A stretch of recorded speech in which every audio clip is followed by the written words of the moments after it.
Judul khotbah saat ini adalah Kasih Kristus pengikat kasih suami istri Kristen. Kasih Kristus pengikat kasih suami istri Kristen. Saudara-saudara sidang pernikahan yang terkasih, kalau kita memperhatikan sapu lidi, maka untuk menyatukan perlu diikat dengan rotan atau nilon atau pengikat yang lain yang kuat, sehingga sapu lidi itu bersatu dan bertahan lama, sekalipun setiap hari dipakai membersihkan atau menyapu satu halaman besar. Itu tentang sapu lidi. Saudara-saudara, bukan hanya sapu lidi atau benda-benda lain yang perlu ada pengikatnya yang kuat, tapi ada juga satu lembaga di dunia ini yang perlu diikat erat, yaitu lembaga pernikahan Kristen, rumah tangga Kristen. Lalu apa pengikatnya dan apa dasar kokoh yang dapat membuat rumah tangga Kristen langgeng, bahagia, bertahan sampai maut memisahkan? Rahasianya ada dalam pembacaan kita. Dalam konteks pembacaan ini, Rasul Paulus menasihati orang-orang jemaat Efesus saat itu, zaman di mana sangat meninggikan kedudukan laki-laki, akibatnya para suami bebas bertindak sewenang-wenang terhadap istrinya dan tidak ada hukum yang akan menjeratnya waktu itu. Di mata sang rasul, kebiasaan ini tidak berlaku dan tidak boleh terjadi bagi rumah-rumah tangga Kristen, sehingga sebagai hamba Tuhan, Rasul Paulus menjelaskan firman Tuhan sebagai aturan dan pengikat rumah tangga Kristen saat itu, supaya rumah tangga Kristen utuh dan bahagia. Seperti apa pengikat dan aturan itu? Yang pertama, dalam ayat 22-23 dikatakan, "Hai istri, tunduklah kepada suamimu seperti kepada Tuhan, karena suami adalah kepala istri, sama seperti Kristus adalah kepala jemaat. Dialah yang menyelamatkan tubuh."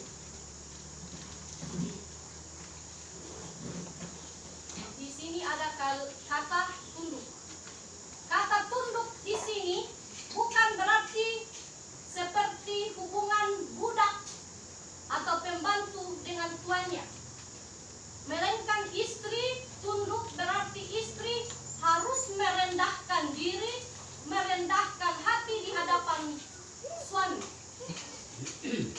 Tunduk di bawah kepemimpinan suami sebagai kepala keluarga, sama seperti tunduknya gereja atau istri sendiri kepada Yesus sang kepala gereja.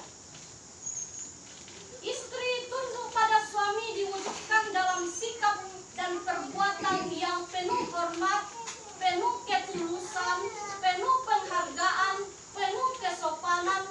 Bukan istri yang menguasai suami, tapi istri tunduk pada suami karena kasih Kristus yang ada dalam diri istri. Selanjutnya, nasihat bagi laki-laki dalam ayat pembacaan kita ini sangat panjang, dari ayat 25 sampai 31, tapi saya hanya baca 2 ayat 25 dan 29. "Hai suami, kasihilah istrimu sebagaimana Kristus telah mengasihi jemaat dan telah menyerahkan dirinya baginya."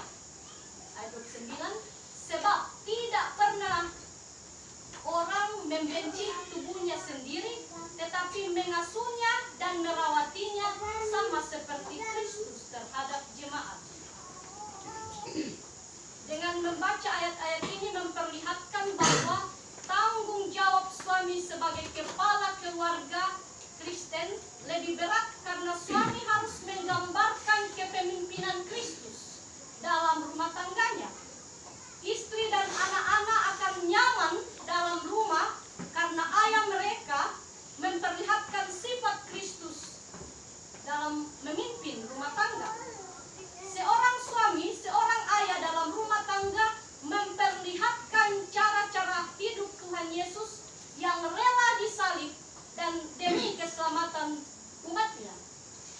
demikianlah suami dalam rumah tangga Kristen harus rela menanggung salib, rela berkorban dalam rumah tangganya. Seorang suami Kristen adalah seorang yang tidak otoriter. Seorang suami Kristen tidak egois, tidak mempertahankan pendapat sendiri, tidak memaksakan kehendaknya sendiri pada istri dan anak-anak. Tetapi dia adalah seorang suami Kristen yang meneladani Kristus, yang mengasihi jemaatnya seperti mengasihi tubuhnya sendiri. Demikian suami mengasihi dan merawat istrinya sama seperti suami merawat tubuhnya sendiri. Seorang suami Kristen tidak bertindak sewenang-wenang dan menindas istri dan anaknya, melainkan seorang suami yang penuh cinta dan kasih sayang dalam rumah tangga. Sebagaimana Kristus berkorban dan mengasihi gerejanya, kasih itulah yang mengikat suami dan istri sehingga kebahagiaan rumah tangga Kristen itu terus ada. Saudara-saudara sidang pernikahan dan kedua mempelai yang terkasih dalam Tuhan, sekarang kita dapat menarik kesimpulan bahwa rumah tangga Kristen dapat langgeng dan bahagia jika diikat oleh kasih Kristus, di mana istri tunduk pada suami karena sama seperti istri taat pada Kristus. Demikian pula suami mengasihi istrinya didasarkan pada kasih Yesus yang rela berkorban dan tersalib bagi umatnya.